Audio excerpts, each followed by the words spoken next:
The first thing that I'd like everybody to do, does everybody have a sheet of paper and something to write with? Okay, get out a piece of paper and something to write with right now, and just write down your favorite song or musical group, and tell me why you like that musical group. And don't use slang, don't use colloquialisms, don't tell me I like Nickelback because they totally rock, bro. Tell me, get into the musicianship. You can talk about their lyrics. About what? How about if you don't like music? You don't like any music? Yeah.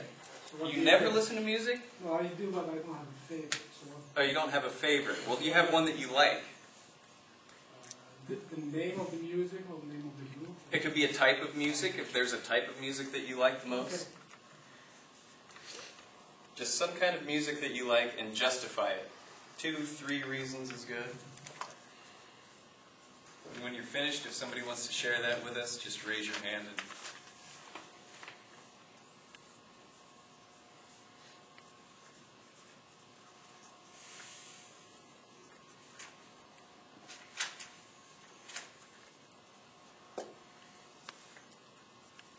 Anybody want to share with us what they wrote? Samir, please share with us. I like jazz. Okay, so Samir likes jazz. Tell me why you like jazz. It's slow pace. Slow pace. Something. Are you talking about the musical tempo? Yeah. Okay. Yeah, I know there's another type of. Yeah, like jazz. Duke Ellington, kind of that cartoon jazz isn't too slow. But so you like slow paced jazz. Okay. And what else about jazz do you like besides the pace? Some of it's kind of romantic. Okay, there's some romance in jazz. Okay, is there any other reason why you like jazz? I think that's it. That's it? That's all you put? Okay. So you have 2 reasons why you like jazz. Now, you like the slow pace and you like the romance aspect of it. Could you explain to me why jazz is great in one sentence, just using these two reasons right here? I like jazz because it has a slow pace and it's romantic. Okay, well I guess that's pretty good. I like jazz because it has a slow pace and it's romantic. Convince me that jazz is the best. Make that a little bit stronger. Instead of saying I like, say It helps you to relax. okay, and it helps you to It relax. helps me. All right. It helps me. Okay, it helps you to relax. So we'll put that in there as well. So what if we said that jazz is an ideal form of music because of its slow pace, its romance, and its ability to relax somebody? That's a clear and concise statement, right? Couldn't that potentially be, if we were going to write a critical essay about jazz, or a persuasive essay on why somebody should listen to jazz, couldn't that be our thesis statement? Does everybody know what a thesis statement is? Who can tell me what a thesis statement is? Somebody raise your hand and tell me what a thesis statement is. What is a thesis statement? It is a sentence that brings out the topic of what your paper is going to be about. Brings out the topic of what your paper is going to be about. There's a word that I'm looking for, Is the though. main idea? It's the main idea. It can't just be something. It's got to do something. What does a thesis statement do? It presents what? It presents Your opinion. It presents your opinion or an argument, right? Thesis statement. Thesis is a word that comes from the Greek. It means position or I put. You're putting forth your opinion. This is your position on something. So the thesis statement presents an argument, and then the rest of your paper goes towards justifying that argument, right? It supports that argument once you have that initial thesis statement, right?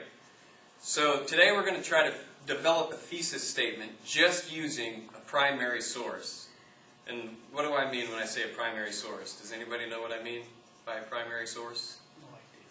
No idea. No idea? Nobody knows what a primary source is? Okay. Yes, Danielle? I'm just guessing, but is this like a first-hand account kind of? Not necessarily.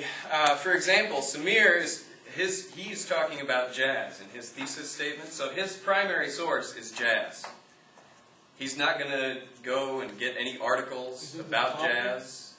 Is it the topic? It's the topic. So in other words, if I was writing a report about Dostoevsky's The Brothers Karamazov, the Brothers Karamazov would be my primary source. And a secondary source would be, any article written about the Brothers Karamazov. So everybody has some idea of how to formulate a thesis, right? I mean, you take the things that you like about something or dislike about something and formulate it into one clear, concise, defendable statement. So can I get a volunteer to pass out some papers? Thank you.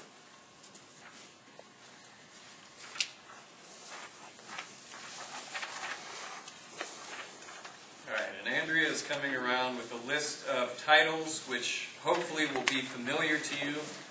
Hopefully these will be things that you have seen. Yes, Danielle? I just have a question about the primary source thing. I was just wondering, because I'm not understanding, like, I thought a source is where you get information from, so I'm confused how you can have jazz as a primary source. Well, that is the thing that you are defending, or the thing that you are critiquing, is your primary source. It's the source where the statement comes from. Okay, so it's not a source of information that you're writing about, it's just... No, I mean, if you had a source of information about jazz, for example, if you found an article, a well-written article about a jazz scholar, and, they had, they highlighted some of the points that Samir made and went into a little more depth about them, that would be considered a secondary source. Okay. Or like a jazz artist that you interview? If you had an interview with a jazz artist, that would be a secondary source. But the primary source would be jazz.